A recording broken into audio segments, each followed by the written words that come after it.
Student, हमारी राष्ट्रीय शिक्षा नीति चल रही थी। जैसा कि मैं अपने लास्ट वीडियो में बता ही चुकी हूँ, हर बार बताती हूँ कि हमारी अब तक की कितनी राष्ट्रीय शिक्षा नीति बन चुकी हैं, कितनी लागू हुई थी और कितनी लागू नहीं हुई थी, उनके बारे में मैंने अच्छे से समझा दिया है। और हमारी राष्ट्रीय शिक्षा नीति 1986 चल रही थी और उसमें हमारे 7 पॉइंट हो चुके थे। हमारे इसके 2 पॉइंट रह गए हैं, 8 और 9। वो मैंने इसलिए नहीं कराए थे कि काफ़ी लंबा वीडियो हो जाता है तो अपलोड होने में दिक्कत आती है, तो इसीलिए मैंने 2 पॉइंट छोड़ दिए थे, वो मैं आज आपको कराऊंगी। तो जैसा कि मैं बता चुकी हूँ कि कौन कौन सी नीति थी। 4 नीति अभी तक बनी हैं, उनमें से 2 लागू हुई हैं और 1 लागू होने जा रही है और 1 लागू हुई नहीं थी। तो वो 4 नीतियाँ मैंने बता दी थी कि 1968 की नीति थी पहली, वो लागू हुई थी। उसके बाद दूसरी नीति बनी थी 1979, तो वो लागू नहीं हो पाई थी, वो केवल कागज़ों पे थी।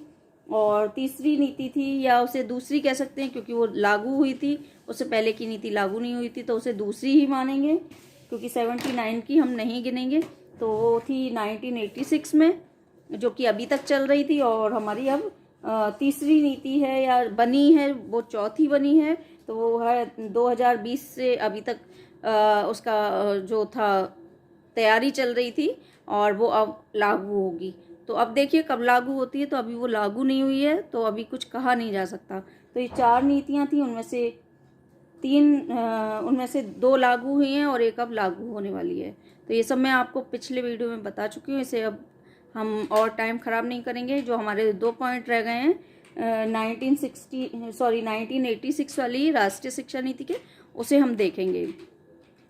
और डिटेल में आपको जानना हो तो आप लोग मेरे लास्ट वीडियो में देख सकते हैं। आइए देखते हैं, हमारा 8 पॉइंट था शिक्षा का प्रबंध।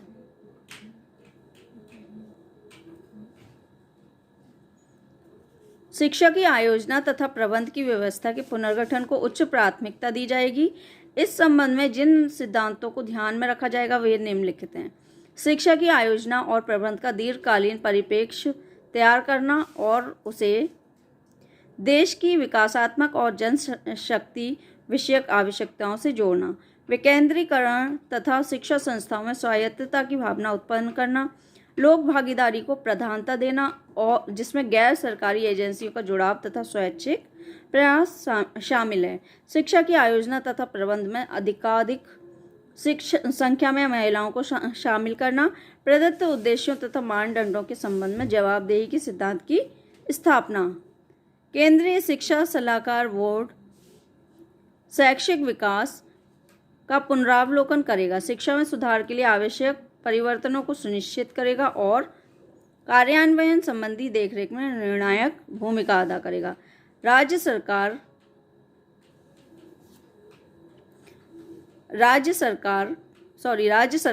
केंद्रीय शिक्षा सलाहकार बोर्ड की तरह के राज्य शिक्षा सलाहकार बोर्ड स्थापित करेंगी। मानव संसाधन विकास से संबंधित राज्य सरकारों के विभिन्न विभागों के समाकलन के लिए कारगर उपाय उठाए जाएंगे। उच्चतर माध्यमिक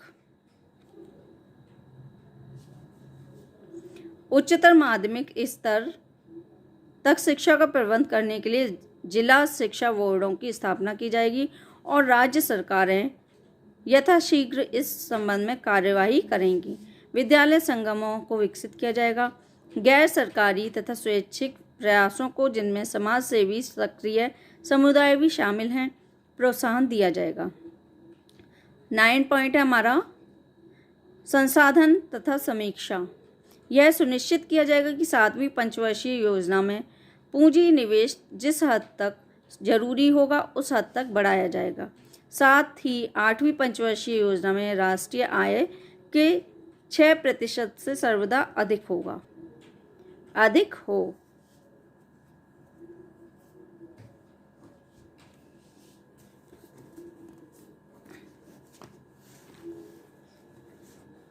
हटो।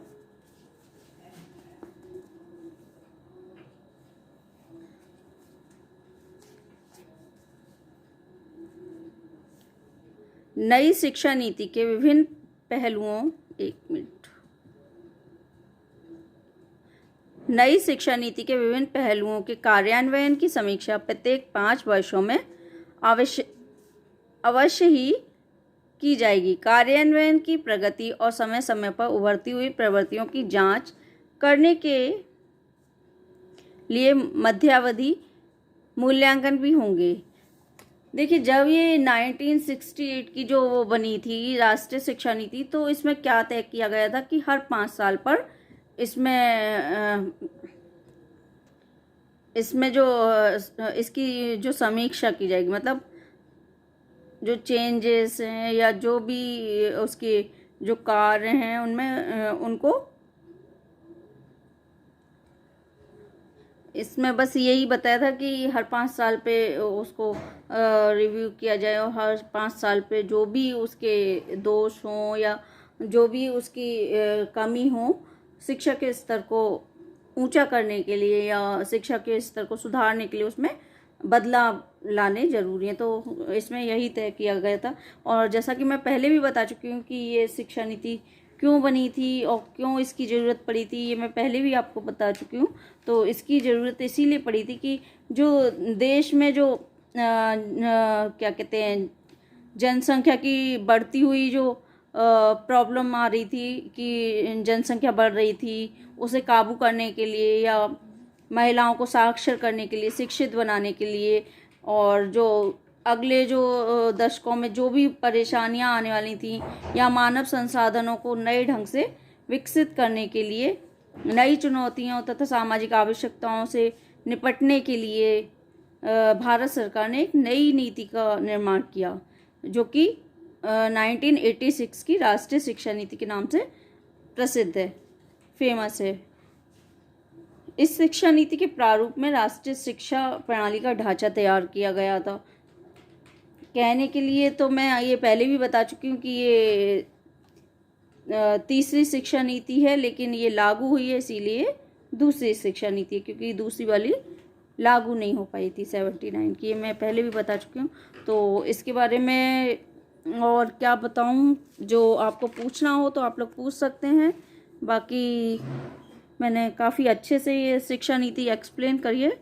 और ये आज हमारी राष्ट्रीय शिक्षा नीति 1986 कंप्लीट हो गई है। इसके जो भी पॉइंट थे मैंने पूरे डिटेल में आप लोग को बता दिए हैं। फिर भी अगर कोई चीज़ अगर समझ ना आई हो तो आप लोग मुझसे अच्छे से पूछ लीजिएगा, कोई दिक्कत नहीं है। मुझे बताने में बिल्कुल भी दिक्कत नहीं होती है। अगर कोई मुझसे पूछे तो मुझे अच्छा लगता है कि चलो ये चीज़ मुझे दोबारा पढ़ने के लिए मिल रही है और दोबारा समझाने के लिए मिल रही है। मुझे बहुत अच्छा लगता है। मुझे बिल्कुल भी ये नहीं लगता कि अरे ये चीज़ दोबारा से क्यों बताऊं, बिल्कुल नहीं।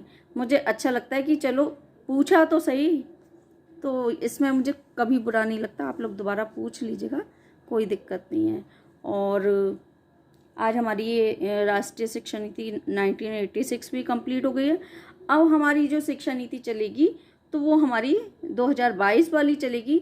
तो इसमें अब हमें देखना है कि हमें क्या करना है, क्योंकि ये नीति अभी किसी बुक में नहीं छपी हुई है, क्योंकि अभी ये ढंग से लागू नहीं हुई है। इसके बारे में अभी थोड़े डाउट हैं, तो वो अभी क्लियर नहीं हुए हैं।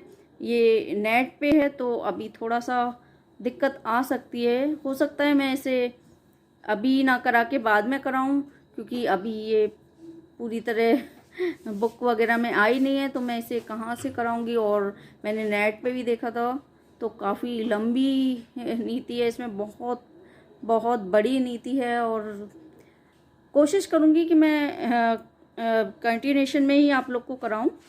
फिर भी अगर टाइम लगेगा तो हम दूसरा टॉपिक उठा लेंगे, उसे हम बाद में कराएंगे।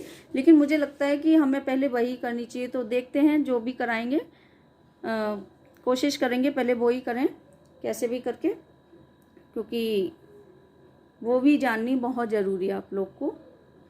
क्योंकि बिल्कुल जो अभी करंट के क्वेश्चन हैं वो आ जाते हैं, तो इसलिए जानना ज़रूरी है। तो देखते हैं, कोशिश करेंगे पहले हम वही कंप्लीट करें, उसके बाद कोई और टॉपिक उठाएं। तो कोई दिक्कत हो तो पूछ लीजिएगा। और जैसा कि मैं हर बार कहती हूँ, फिर भी आप लोग सुनते नहीं हैं कहने के बाद भी आप लोग मेरी बातों को ध्यान ही नहीं देते। कोई बात नहीं है, आप लोग का मन है लेकिन फिर भी मैं कहूँगी, हमेशा कहूँगी, मेरा ये डायलॉग तो कभी ख़त्म नहीं होगा। हमेशा मैं ये बात ज़रूर कहूँगी कि जो लोग नए हैं चैनल को सब्सक्राइब कर दीजिए, लाइक शेयर कमेंट करते रहिए। पता है मेरा बेटा क्या कहता है? मेरा बेटा कहता है मांग लो भीख लेकिन मुझे पता है ऐसी भीख मांगने में कोई हर्ज नहीं है। आप लोग अपने ही तो हैं, अपनों से नहीं कहेगा इंसान तो किससे कहेगा। बस और क्या कहूँ। Thanks for watching.